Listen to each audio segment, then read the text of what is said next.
Hey guys, it's Tuesday, it's February 28th, and this is Newswave. So let's get right into it with Shadow of War. WB comes out, puts out the trailer after we just talked about the leak yesterday. I guess possibly the Target leak maybe pushed them forward a little more than they wanted to. Who knows though, maybe they were set to announce this game today, or yesterday that is, and here we go. So the trailer does show us that it looks like it's going to be bigger and better than the first one. There's going to be a lot more happening, and you know what, that's all you need from Shadow of Mordor itself. It was a very good game overall. Just expand on the gameplay, expand on the world.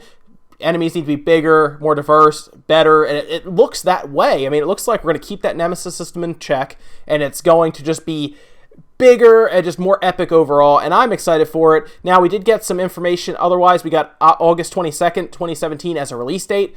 Great, that's a little further into the fall, but that's when a lot of games do start to come out. That makes sense.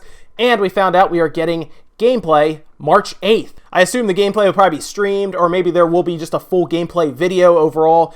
Doesn't matter. I'm excited to see what it looks like. I think it's going to be very cool. Again, this is probably only going to be on PS4, Xbox One, PC, obviously. There won't be any 360 or PS3 version. Those are long gone now, so we got to move on. But I assume it's just going to look that much better since it is only on these consoles, not for the old generation ones. And the scope looks huge. I mean, just the trailer alone looks great. Check it out if you haven't. It's up on YouTube now, and that is Shadow of War, coming out August 22nd. So this next bit of news is very interesting. It's actually about a bill that's trying to be passed in a couple of states now that actually affects console repairs. So you guys probably know by now, I actually would do a lot of console repairs. I still do them. And what they're proposing here is very, very interesting, because what they want to happen is it would have to become forced almost. It'd be illegal not to, basically. It'd be forced for manufacturers to provide replacement parts, which is very difficult to get because you rely on third parties to give them to you. So you got to go on eBay or Amazon and buy them from places that actually take them from not working systems, but scrapped systems overall. So you get a Blu-ray drive out of there,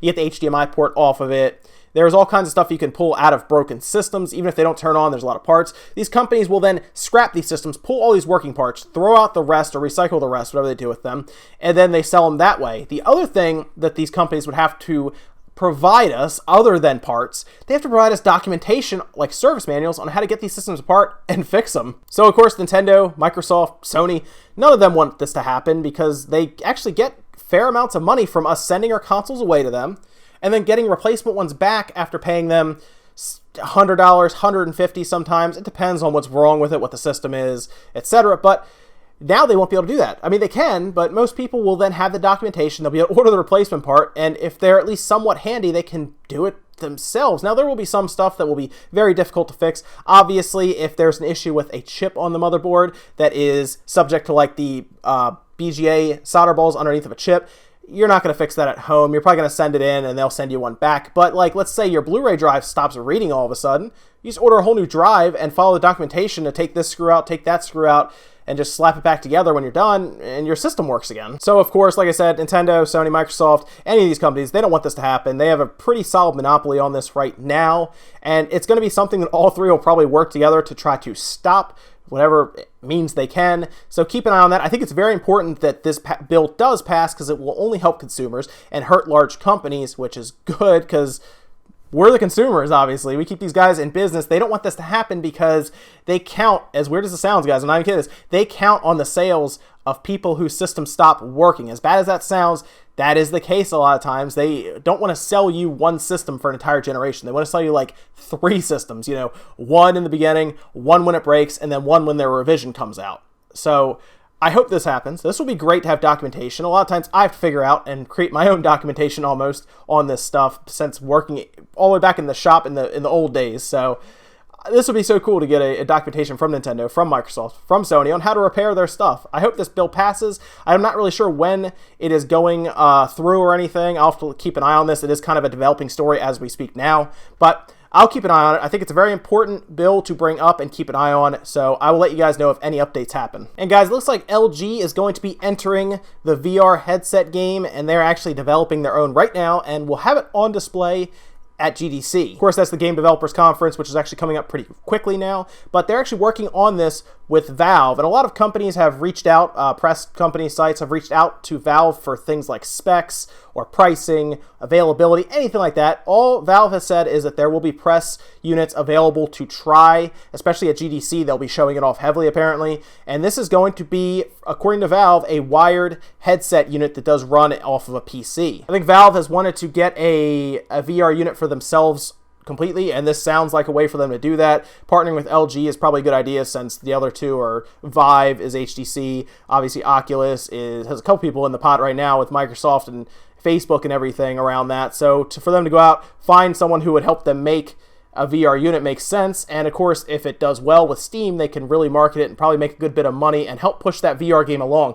More people are in it with VR, the better. That's why this Oculus injunction is such a big blow to VR, because you need a lot of people to push this entire VR thing to an actual place of interest for mainstream consumers. Oh, and guys, we talked about how the Switch will be available at GameStops even if you didn't pre-order it at midnight. Well, apparently Best Buy is also getting more Switches, which is interesting. I don't know if Nintendo is just producing more than they said they'd have, and it's just going over their pre-order allotment, but Best Buy will have the exact same effect, where they will have more Switches past their pre-orders. However, you're going to want to line up early. They are saying that people may start lining up as early as 6 p.m. at Best Buy to get these things. That makes sense. People always line up early for these things, especially if you did not get a pre-order yet. You may want to get out to Best Buy and at least figure out if your Best Buy, your local one, will actually have these Switches, because if they do, you're going to want to figure out a game plan to get there at Thursday at 5 p.m. Honestly, get off work, get some food, and go get lined up if you want the Switch and you don't have it pre-ordered. So this next bit of news is actually kind of interesting. It sounds like Twitch is going to partner with game developers and allow you to buy the game that you're watching on Twitch. Now, this to me makes a lot of sense. As much as developers want to claim that Let's Players hurt their business, I don't think it does. This is going to just give them a great place to advertise their game, because the person's playing it in front of the end consumer. And if that consumer likes the game, they can play it. I think developers need to stop being so worried about this, because honestly, guys, if your game is good, people will buy it. If it is bad, they will think twice about buying it. That's the thing. Stop. If you're a developer and you're concerned your game is bad, don't do underhand tactics to try to sell it. Just make sure you make it a good game, and people will support the cause. So Let's Players can only help if the game's good. I understand it can hurt if the game's bad, but if you're releasing a bad game, you should know it probably won't sell as well as if it was a good game. So yes, Let's Players are good for the business. I think this only helps because now there's a place to click and buy the game, and the streamer you're watching gets, it says, about 5% of the game sale, which if it's a $6 game, that's not bad. It's not great, obviously, because that's, $3, but it's still better than nothing. And we did get more information about Bomberman for the Switch, specifically online features, resolution, frame rate. We'll go over all that right now. All this information comes from justpause.us. They had a big interview that will apparently be up tomorrow, or today, actually. Yeah, today. It'll be up today, the 28th. All about how they went through and talked to him about Bomberman. They got a couple things from him, though, which is really cool. They found out that there will be online mode for battle mode only, not co-op. Co-op is all done locally on your system in front of you. It can't be done over the internet. But we did find out there will be actual lobbies for matchmaking, so you can just matchmake with total strangers and play no problem with Bomberman, which is great. There'll also be a lobby system if you want to have friends jump in, and then you guys can battle with other people. That's a cool idea. I like that matchmaking is just going to be a thing from now on if you want for a Switch game, since the Wii U did have some struggles with having that across the board. I like that. There'll also be a couple other things, such as the resolution being full 1080 or 720 on the handheld mode, and it will stick at 30 frames. It will not be 60 frames. They said it's going to be a consistent 30 frames a second. And we already know Bomberman's coming at launch. It just sounds like it's going to be pretty good if you're a fan of Bomberman. I would check it out. Again, that's going to be out in 3 days now. And the last bit of news comes from John Cena, actually.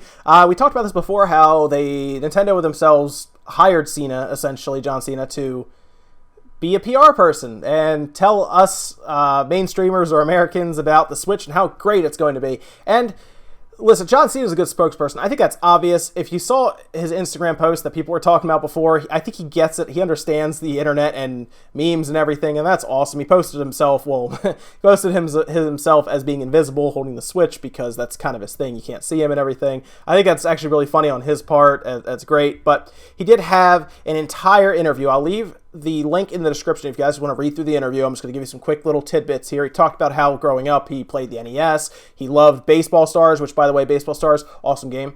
He loved Super Tecmo Bowl, also a good game. And then he goes on to say that he hadn't played Zelda since the 8-bit era with the gold cartridges, so that's a long time. But he said he jumped in the Breath of the Wild, played it for about 30 minutes, and loved it, loved every bit of it. Now, again, he is hired to pretty much say that, so at least he has some background knowledge here. It's very clear he has not played many video games since then, and, you know, that's fine. You don't really have to play video games to be a spokesperson.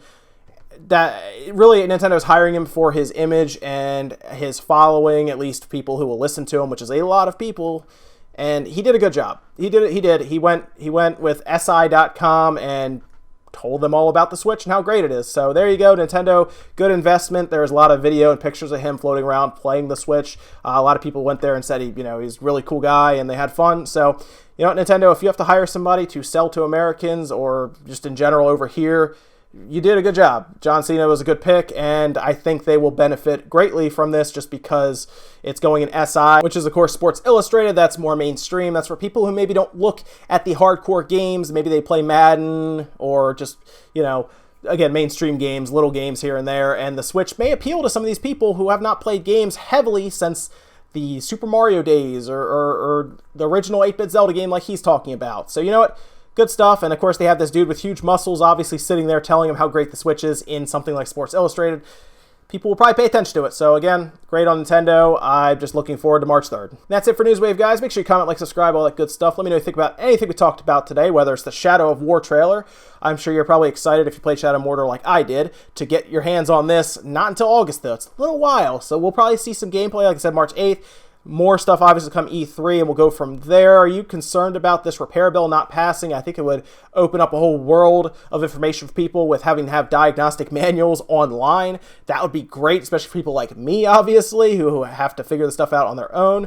Are you happy that John Cena was the face of the Switch, at least in the United States? And, of course, I'm sure it translates to other parts of the world as well.